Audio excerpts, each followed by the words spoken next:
தலைவருக்கு ஒரு வருஷமும் ரிலீஸ் பண்ணுற எதுவுமே வந்து 10th பப்ளிக் எக்ஸாமில் புக்கில் எடுத்துனுவாங்க, ஹிஸ்ட்ரி ஜாகிரஃபியில் எடுத்துனுவாங்கன்றேன்.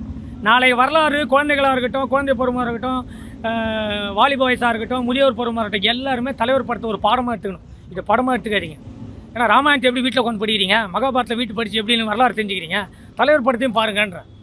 ஏன்னா 76 வயசில் 1000 கோடி மார்க்கெட்டை காலில் தூக்கி போட்டு இப்படி அடிக்கிறாருங்க. யாருங்க இருக்காங்க இந்தியாவில் இன்றைக்கி? ஒரே ஒரு ஆள் சொல்லுங்கள். என்டர் த டிராகன் ஃபைட் பண்ண ப்ரூஸ்லேயே ஆவியா உள்ளே வந்து படம் பார்த்துருக்குறாங்க. அந்த நிகழ்ச்சியெலாம் வேறு யாருக்கு நடக்கும்? ஒரே ஆள் பறக்கிற ஸ்பைடர்மேன் கீழே வரான், தலைவர் அவன் காலை காட்டுன்றான். தலைவரை பற்றி விமர்சனம் பண்ணால் பதிலுக்கு விமர்சனம் பண்ணான்னு வச்சிங்களேன், நம்ம லெவல் கிடையாதுங்க. அவங்க பறக்கிற கொசுக்கு பதில் சொல்ல முடியுமா? ஏற்கனவே சொல்லிட்டேன். அவன் எதை ட்ரெண்டிங் ஆக்கலான்னு பார்க்குறான். என்னை எவன் கேட்டானோ, எவன் உங்ககிட்ட சொன்னானோ.